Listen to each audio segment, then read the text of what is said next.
NIO stock has had a bruising week. After tumbling nearly 10% during Friday's regular session, the stock slipped another 23 cents in the aftermarket, closing the extended trade around $6.48 per share. It's a clear reflection of how tense global markets have become, and it's not just about NIO itself. Broader geopolitical forces, particularly the renewed trade war rhetoric between the United States and China, are weighing heavily on sentiment across the entire Chinese EV sector. Let's take a closer look at what's driving this. The big catalyst this week came from comments by former President Donald Trump, who threatened what he called massive tariffs on Chinese goods if Beijing continues to tighten its control over rare earth exports. Rare earth materials are essential for the manufacturing of electric motors, batteries, and many of the technologies that power electric vehicles. While the United States is not currently a key export market for NIO, these materials form part of the global EV supply chain. When tensions rise around critical raw materials, the entire industry feels the heat, and investors start to price in new layers of uncertainty. China, for its part, announced fresh restrictions on the export of certain rare earth elements used in defense and semiconductors. These moves were largely viewed as retaliatory measures in response to Western tech sanctions. But for the markets, the symbolism matters as much as the substance. Each round of export controls or tariff threats reminds investors that supply chains remain deeply vulnerable to political friction. And for companies like NIO, which rely on a stable flow of high-tech components, even indirect disruption can cause investors to question near-term margins and production stability. That's part of what we saw play out on Friday. It wasn't that NIO suddenly released bad news or missed earnings, the company didn't. It was that global markets collectively hit the panic button. The S&P 500 and Nasdaq both closed sharply lower as traders fled risk assets, and Chinese-linked stocks bore the brunt of it. BYD, XPeng, and Li Auto also saw significant losses. When you combine tariff threats, export restrictions, and a strengthening US dollar, it creates the perfect storm for weakness in internationally exposed growth names. It's worth remembering that this isn't the first time we've seen NIO caught up in macro headlines that have little to do with its actual business. Back in 2018 and 2019, during the first-year China trade war, Chinese EV stocks frequently dropped in sympathy with tariff announcements even though their core operations were largely domestic.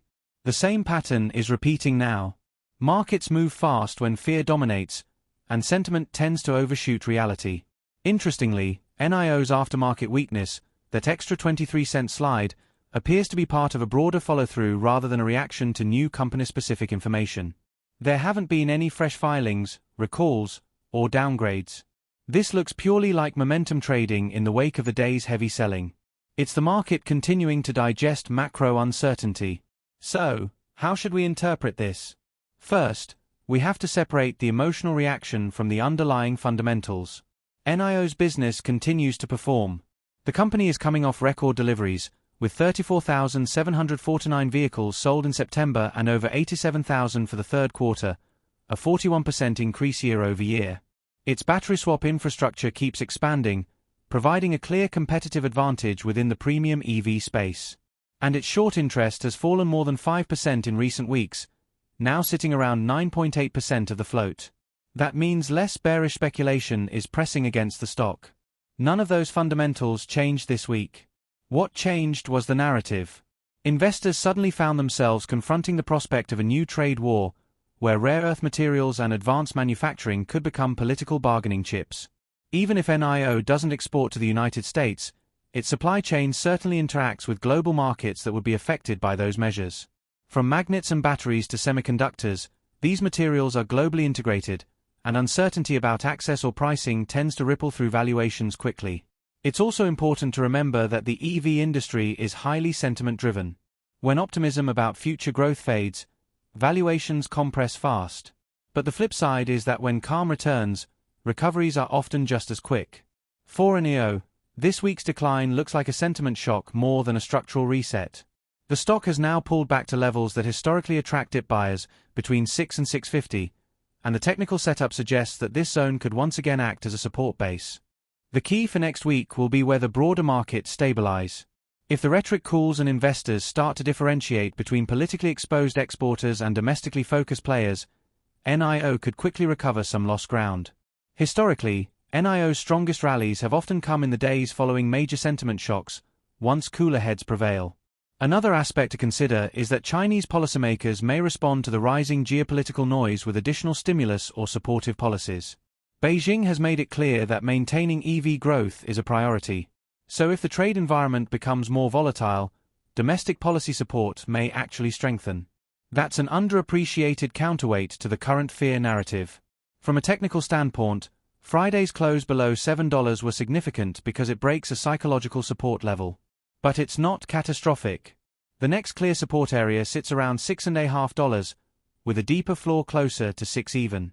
Those levels correspond to previous consolidation zones where buying interest re-emerged earlier this year. On the upside, the first resistance now sits near 720, followed by a stronger barrier around 780.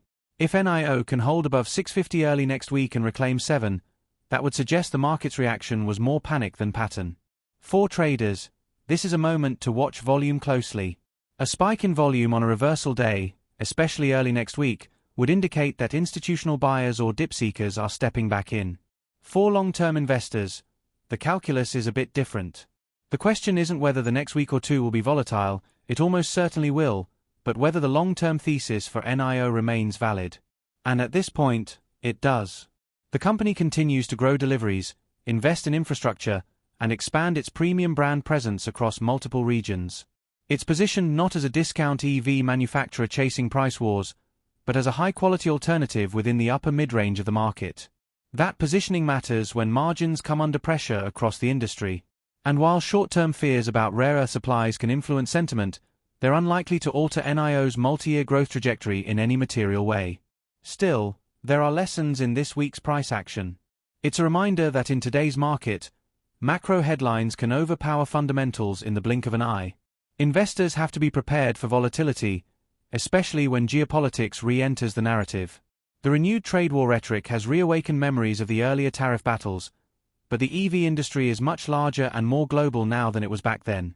That means the stakes, and the reactions, are also bigger. For content creators and investors alike, the right question to ask this weekend is not just why NIO fell, but what this drop reveals about investor psychology.